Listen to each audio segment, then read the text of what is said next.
퇴사를 꿈꾸던 그때는 몰랐습니다. 일의 스트레스에서 벗어나면 행복할 줄 알았고 은퇴 후에 여유로운 삶이 나를 기다리고 있을 거라 믿었습니다.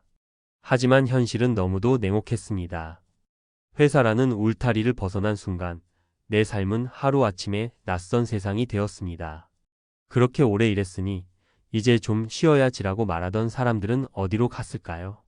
퇴사 후 시간과 자유는 얻었지만 안정감과 방향성을 잃은 채 끝없는 불안에 시달리게 된 지금 저는 매일 이렇게 생각합니다. 그때 왜 이렇게 성급했을까? 이럴 줄 알았으면 퇴사 안 했을 텐데. 50대의 뼈아픈 후회. 퇴사, 나만의 선택이라고 생각했지만 퇴사나 은퇴라는 말은 듣기만 해도 시원함과 자유로움을 떠올리게 합니다. 특히 50대, 60대가 되면 이제 좀 쉬자라는 생각이 자연스럽게 들죠. 그런데 실제로 퇴사 후의 삶은 우리가 상상했던 것과 다를 때가 많습니다. 그저 직장을 떠나는 게 아니라 익숙했던 생활의 중심을 잃어버리는 일이니까요. 어떤 분들은 나는 퇴사 후 취미 생활을 하면서 보낼 거야 라고 말합니다. 하지만 퇴사 후에는 하루가 너무 길게 느껴져 오히려 불안이 몰려오기도 하고 예상치 못했던 경제적 어려움이나 인간관계의 단절이 현실로 다가오기도 합니다. 첫 번째 사례. 퇴사 후 느껴진 경제적 불안. 김철수 씨 55세는 30년 동안 성실히 직장 생활을 해왔습니다. 연봉도 꽤 높았고 퇴직금을 포함해 어느 정도 노후 자금도 마련해 두었기 때문에 퇴사 후 큰 걱정은 없을 거라고 생각했습니다. 그런데 퇴사 후 현실은 예상과는 달랐습니다. 퇴사 후 한두 달은 그야말로 천국 같았습니다. 아침에 일찍 일어나지 않아도 됐고 가족과 더 많은 시간을 보낼 수 있었으니까요. 하지만 시간이 지날수록 문제가 생기기 시작했습니다. 매달 통장에서 돈이 빠져나가는 속도가 생각보다 빨랐던 겁니다. 특히 물가 상승으로 생활비가 예상보다 많이 들었고 자녀의 결혼 자금이나 집 수리 같은 계획에 없던 지출이 생기면서 퇴직금은 빠르게 줄어들었습니다. 김 씨는 이럴 줄 알았으면 조금 더 일할 걸 그랬어요. 지금은 다시 일하려 해도 나이 때문에 쉽지 않네요 라며 후회했습니다.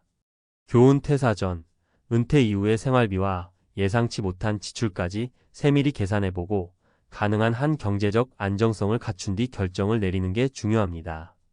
두 번째 사례. 퇴사 후 사회적 고립. 박미숙 씨 58세는 직장에서 인정받는 중간 관리자였습니다. 동료들과의 인간관계도 좋았고 매일 활기차게 출근하며 살아가는 자신을 사랑했습니다. 그런데 퇴사 후 그녀는 예상치 못한 외로움을 느꼈습니다. 퇴사 후에는 동료들과 점점 연락이 끊기고 함께했던 인간관계가 빠르게 사라졌습니다. 가족들조차 박 씨가 느끼는 공허함을 이해하지 못했습니다. 직장 생활 중에는 매일 새로운 일과 사람들과의 만남이 있었지만 퇴사 후에는 아침에 일어나도 딱히 갈 곳이 없는 현실이 그녀를 괴롭혔습니다. 박 씨는 사람들과의 연결이 이렇게 중요할 줄 몰랐어요.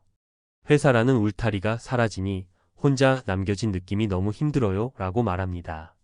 교훈. 퇴사 후에도 유지할 수 있는 인간관계와 커뮤니티를 미리 만들어 두는 것이 필요합니다. 동호회나 지역 모임 등 새로운 네트워크를 준비하세요. 세 번째 사례. 삶의 방향을 잃다.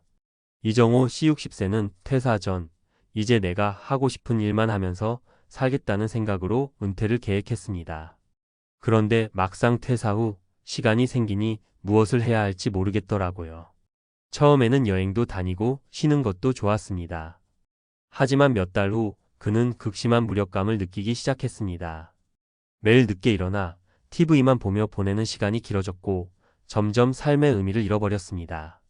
퇴사하면 모든 게 자유로울 줄 알았는데 오히려 내가 아무것도 할 줄 모른다는 걸 깨달았어요. 뭔가 새로운 목표를 정하지 않으면 정말로 우울해질 것 같아요. 그는 결국 지역 대학의 평생교육원에 등록해 새로운 취미를 찾기 시작했습니다. 교훈. 퇴사 후에는 단순한 쉼이 아니라 새로운 목표와 삶의 방향성을 설정하는 것이 중요합니다. 배우고 성장하는 자세를 잃지 않는다면 더 행복한 퇴사 후 삶이 가능해질 겁니다. 퇴사 전 꼭 준비해야 할 3가지. 재정적 안정성. 퇴직 후에는 정기적인 수입이 줄어드는 만큼 예상 생활비와 비상 자금을 정확히 계산해 둬야 합니다. 재취업 계획이 있다면 구체적으로 준비하고 투자와 같은 재정 계획도 미리 세워두세요. 사회적 네트워크. 퇴사 후에도 인간관계를 지속적으로 유지하고 새로운 만남을 만들어야 합니다. 친구나 가족뿐 아니라 지역 커뮤니티나 취미 모임 등을 통해 활발히 소통할 수 있는 환경을 마련하세요. 삶의 목표 설정. 단순히 쉼을 추구하기보다 새로운 취미나 학습, 봉사활동 등을 통해 자신만의 의미 있는 목표를 세우세요. 이는 삶의 활력을 유지하는 데 매우 중요한 역할을 합니다. 마무리. 퇴사와 은퇴는 새로운 시작을 의미합니다. 하지만 그 시작이 무작정 쉼으로 가득 차 있는 것은 아닙니다. 계획 없이 퇴사를 선택하면 예상치 못한 문제들이 쏟아져 나올 수 있습니다. 여러분이 이 글을 통해 퇴사 후 삶에 대한 준비와 방향성을 다시 생각해 보길 바랍니다. 퇴사는 선택일지 몰라도 그 후의 삶은 준비에 달려 있다는 점을 꼭 기억하세요. 퇴사 후 어떻게 준비해야 할까? 전문가가 말하는 현실적인 조언. 퇴사 후 후회하지 않으려면? 퇴사나 은퇴를 앞둔 많은 사람들이 꿈꾸는 건 자유로운 삶입니다. 그러나 현실은 단순하지 않습니다. 퇴사 후의 삶은 철저히 준비한 사람과 그렇지 않은 사람의 차이가 극명하게 드러납니다. 오늘은 퇴사 후 후회하지 않기 위해 꼭 준비해야 할 것들에 대해 전문가로서 현실적인 조언을 드리겠습니다. 1. 재정 계획. 숫자는 배신하지 않는다. 돈만 있으면 괜찮겠지? 라는 생각은 위험하다. 퇴사 후의 가장 큰 함정 중 하나는 내가 가진 돈이 충분할 거야 라는 낙관입니다. 하지만 많은 사람들이 예상보다 빠르게 저축한 돈을 소비하거나 예상치 못한 지출로 인해 경제적 불안에 빠지곤 합니다. 예를 들어 최근 상담했던 어씨는 55세에 퇴직하면서 20년은 버틸 수 있을 것이라고 생각했지만 퇴직 3년 만에 생활비와 자녀 교육비로 대부분의 자금을 소진했습니다. 이유는 단순합니다.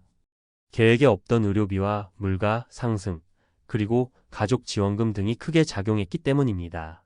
전문가 팁. 퇴사 전 최소 5년간의 세부 재정 계획을 세우세요. 은퇴 후 매달 필요한 생활비를 명확히 계산하고 예상치 못한 지출을 위해 비상 자금 생활비의 최소 1년치를 마련해 두는 것이 중요합니다.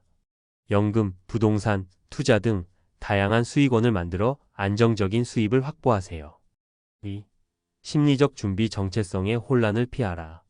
내가 누구인지 모르겠어요. 퇴사 후 많은 사람들이 느끼는 감정 중 하나는 정체성 상실입니다. 특히 회사에서 인정받던 위치와 역할이 사라지면 내가 왜 사는지 모르겠다는 생각에 빠질 수 있습니다.